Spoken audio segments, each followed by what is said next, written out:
বন্ধুরা আজকে 9 জুন এই মুহূর্তে আমি আছি ঢাকা শ্যামবাজারে। আজকের বাজারে কেমন চলছে দেশি পেঁয়াজের দাম, রসুনের দাম, এগুলো আজকে আমি জানিয়ে দেব পুরো ভিডিওতে। তো যে যেখান থেকে আজকে আমাদের ভিডিওটি এই মুহূর্তে দেখতেছেন সকলে ভিডিওটি না টেনে পুরোপুরি দেখুন। এই মুহূর্তে আমি আছি মেসার্স নিউ বাণিজ্যালয় ঢাকা শ্যামবাজারে। তো হাটের বাজার থেকে যারা ভিডিওটি দেখতেছেন অবশ্যই কমেন্ট বক্সে জানাবেন যে হাটের বাজার দর আজকে কেমন আছে। তো আমরা আজকে পুরো ভিডিওতে জানার চেষ্টা করব যে ঢাকা শ্যামবাজারে কেমন চলছে দেশি পেঁয়াজ এবং রসুনের দাম। তো যারা যারা ফেসবুক থেকে দেখতেছেন সকলে ভিডিওটি শেয়ার করে দিবেন। আসসালামু আলাইকুম ভাইয়া। ওয়ালাইকুম আসসালাম। ভাইয়া কেমন আছেন? আছি আলহামদুলিল্লাহ, ভালো আছেন? ভালো আছেন ভাইয়া। আজকে জুন মাসের 9 তারিখ। আজকে 9 তারিখ। 9 তারিখ বাজারের কি অবস্থা ভাইয়া? বাজারে দেখেটা কি অবস্থা, বাজারে বেচা বিক্রি খুবই খারাপ। বেচা কিনা কম, কাস্টমারও কম, পাইকার আজকেও নাই। এখন মানে আমরা বসে বসে এটা কল্পনা করতেছি যে পেঁয়াজকে মানুষ খাওয়া কি বন্ধ দিল নাকি, মানে কেউ নিতেছে না তেমন একটা। বেচা কিনা খুবই খারাপ, কারণ মানুষ ঈদে বাড়ি গেছে, অনেকে আসছে, চিন্তা ভাবনা করলাম যে হয়তো একদিন গেলে হয়তো বেচা কিনা টুকটাক হবে। কবে হবে এটাই তো মানে বলা বড় সমস্যা, বেচা কিনা যে কবে হবে। আমদানি আছে মোটামুটি ভাইয়া, আমদানি আছে কিন্তু বেচা কিনা কম, বিক্রি কম হইতেছে। এই 30 টাকার নিচে আজকেও পেঁয়াজ 30 টাকা নিচে কই, 26 টাকা 27 টাকা বাজার, 26-27 মাথা 28, তারপরও সেই তুলনামূলক বেচা কিনা না, ওইভাবে নাই, বেচা কিনা না, বিক্রি নাই। কেমন বিক্রি বেচা কিনা হওয়ার দরকার। সকাল থেকে বেচা বিক্রি টুকটাক এরকম না, ও কত 50-60 বস্তা মাল বিক্রি, মাত্র 100 বস্তা হয় না, 100 বস্তা হয়নি। এই বাজারে 100 বস্তা বিক্রি করা অনেক টাফ ব্যাপার, অনেক টাফ ব্যাপার, মানে বেচা কিনাই খুবই কম, খুবই খারাপ। অনেক আরতে 10 বস্তা 20 বস্তা বিক্রি হয়েছে, এমন এমন আরো আছে আজকে আছে এরকম বেচে, কিন্তু বেচা বিক্রি খুবই কম, না কাস্টমারই নেই।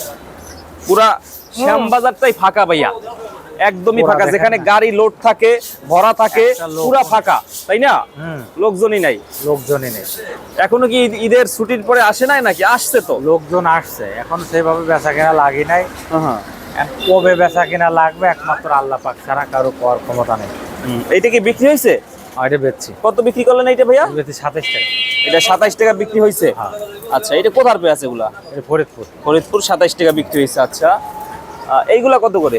ওটা বেচে 26 26.5। এটা মাগুরা, এটা মাগুরা না? এগুলা 26 27.5 টাকা এগুলা। আচ্ছা, তো দাম কি বাড়বে না মনে হয় ভাইয়া?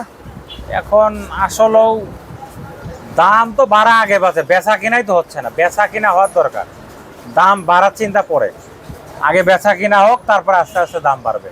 বিক্রি হইতেছে, মেন হলে বেচা কিনা হওয়ার দরকার। আবার দাম 2 টাকা 5 টাকা বাড়লে অটোমেটিক বিক্রি হয়।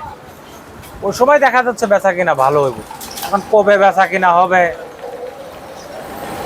এখন উপর আল্লাহ একজন আছে, সেই বলতে পারবে। ব্যাপারীদের তো মনে হয় লস হইতেছে ভাইয়া অনেক। ব্যাপারীদেরও লস, কৃষকেরও তো লস, সবার। আবার যারা কিনে কিনে স্টক করে রাখছে তাদের মাল অনেকের নষ্ট হয়ে যাচ্ছে। আজকে 4-5 জন ফোন দিয়েছে, বলতেছে ভাই মাল নষ্ট হয়ে যাচ্ছে। বা এখন কি করব, আমাদের করার তো কোনো ই নাই। পিছেও পেঁয়াজ আছে, একটু দেখি আসেন তো ভাইয়া। পিছনে পেঁয়াজ আছে, অনেক আছে পেঁয়াজ। আপনাদের ঘরে ভরা থাকবেই সব সময় ভাইয়া, সবাই পেঁয়াজ। এখানে কি বাংলাদেশের সব জায়গার পেঁয়াজ আছে ভাইয়া? এখানে আল্লাহর রহমতে ইনশাআল্লাহ আপনাদের দোয়ায় সব জায়গার পেঁয়াজই দেয়, পেঁয়াজ হয়। হ্যাঁ, কম বেশি সেই জেলার পেঁয়াজ আছে, সব জায়গারই আছে। আচ্ছা, ভালো কোনটা? একদম ভালো ভালো যে এইটা সবচেয়ে ভালোটা। এটা কোথার? এর বেশি ফরিদপুর 28.5, 28 টাকা 50 পয়সা। আচ্ছা, এর সবচেয়ে ভালো মাল। এইটা সবচেয়ে ভালোটা 28 টাকা 50 পয়সা। আসসালামু আলাইকুম। ওয়ালাইকুম আসসালাম, ভালো আছেন? এর সবচেয়ে ভালো ভালোটা। পিছে তো অনেক জায়গা ভাইয়া, এখানেও ভরা থাকে সব সময়। আর রসুন কত এইটা ভালোটা? রসুন 54-55। এইটা না? 54-55, 52-53, 50 করলেও বেশি। এটা নাটোরেরটা? হ্যাঁ, নাটোরেরটা। আর কাস্টমার পাইলে পারে আর সারাসারি নেই, যা বিক্রি করতে পারবেন বিক্রি করে দেবেন। আচ্ছা, কি করবো কোন, বেচা কিনা খারাপ। কারণ যে বেচা কিনা, একটা ঘরে পার ডে 10,000-12,000 টাকা খরচ আছে, বেচা কেনার অবস্থা খুবই খারাপ। যদি এরকম বেচা কিনা হয় তাহলে আপনার আড়তদাররা টেকবে কেমনে? আড়তদারকে তো খুব অবস্থা খারাপ হয়ে যাবে। হুম হুম হুম। লাখ লাখ টাকা বাকি আছে। আমাদের তো মাল বেচা শেষ, আমরা ব্যাপারীর টাকা, কৃষকের টাকা ক্লিয়ার করে দেই, আমাদের লাখ লাখ টাকা বাকি পড়ে রয়েছে। এখন যদি এরকম খারাপ হয় তাহলে আমাদের তো চলা খুব টাফ হয়ে যাবে, হুম হুম হুম। খুবই টাফ হয়ে যাবে। হুম। ঘরের ভিতর আর 7-8টা সর্দাররা আছে, লেবার কাজ করে, প্রতিদিন তাদেরও তো ফ্যামিলি আছে, তারা চলবে কেমনে? তাদেরও তো খরচ আছে। এরপরে ব্যাপারীরা যারা মাল দেয় তাদের মাল দিলেই লস, মাল দিলেই লস, তারা বাঁচবে কেমনে? বাজারটা ভাইয়া কি একটু বাড়বে কি মনে হয়, কৃষকরা জানতে চায়? বাড়বে, মুখ দেখালে আমি তো বলি যে বাজার বাড়বে, কিন্তু বাড়ে না তো, বাড়তেছে না। না।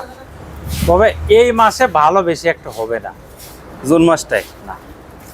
এখন সামনে মাসে যে যদি বেচা কিনা আল্লাহর রহমত যদি ইনশাল্লাহ হয় তাহলে। আবার আম এখন লিচু সামনে সিজন বাজেট- যে এই কারণে সমস্যা। বাজেটের জন্য বেচা কিনা খারাপ, এখন সবাই চুপচাপ মেরে গাপ ধরে বই আছে। বাজেটের সাথেও পেঁয়াজের ব্যবসার একটা সম্পর্ক আছে। বাজেটের পরে বেচা কিনা, সবকিছু বেচা কিনা ভালো হবে। দেখেন আমি একটা কথা বললাম, বাজেটের পরে সবকিছু বেচা কিনা ভালো হবে। বাজেট কত জুলাই মাসের? এই মাসে তো দেবে, এই মাসে জুন মাসেই তো দিবে। হ্যাঁ, এরপরে বেচা কিনা ভালো হইতে পারে। সবকিছু বেচা কিনা ভালো হবে। গাড়ির চাকা যত ঘুরবে তত বেচা কিনা হবে, টাকা আমদানি রপ্তানি হবে বেশি। আচ্ছা আচ্ছা। ব্যাংকেও তো একটা সমস্যা হইতেছে ভাইয়া, ইসলামী ব্যাংকে এখন অনেক গ্রাহকরা টেনশনে আছে। আছে এখন কি এটা, যেটা সরকার যেটা ভালো মনে করে উদ্যোগ নেয় এটা সরকার বলতে পারবে, এটা তো আর আমরা বলতে পারবো না। আসলে এটা কি, এটা কি এখন একমাত্র সরকার যে আছে এখন হুম। সরকারই বলতে পারবে যে এটা কি সমস্যাটা সমস্যা, কি কি করলে হয়েছে? ভালো হবে। এই অবস্থা। একটু বেচা কিনা পাইকাররা হওয়ার আসছিল সকালে মোটামুটি, দরকার। ওই টুকটাক আসছে, এইরকম না। দামাদামি করে আইসা। তারাও তো চিন্তা করে যে আমরা আটানা কমে কোনতে নেবো, চায়না কমে কোনতে নেবো, সবাই তো চিন্তা করে, বুঝছেন? সবাই তো দুই একটা কমেই চায়।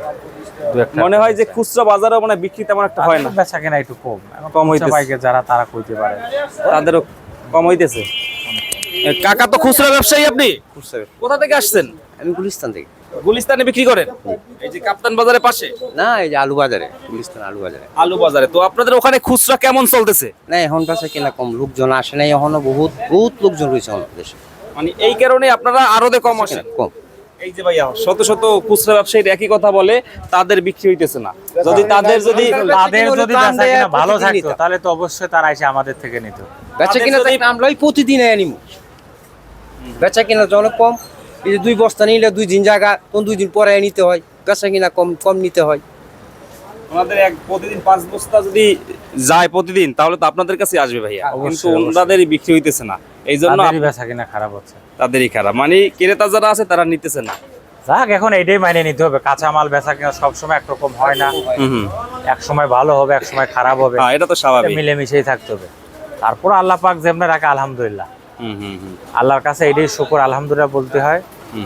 ভালো মন্দ সেই দেখবে, দেখার মালিক সেই, অবশ্যই। বাঁচানোর মালিক সে, মারার মালিক সে। ঠিক আছে ভাইয়া, তো ফোন নাম্বারটা দিয়ে দিন, বেশি বাড়াবো না আজকে। ফোন নাম্বার আমাদের ঘরের নাম মেসার্স নিউ বাণিজ্যালয়, শ্যামবাজার, ঢাকা। ফোন নাম্বার হলো 01715978036। 36। এই নাম্বার। থ্যাংক ইউ ভাইয়া, ভালো থাকবেন। আসসালামু আলাইকুম। ওয়ালাইকুম আসসালাম। তো বন্ধুরা, যারা যারা ভিডিওটি দেখতেছেন সকলে শেয়ার করে দিবেন।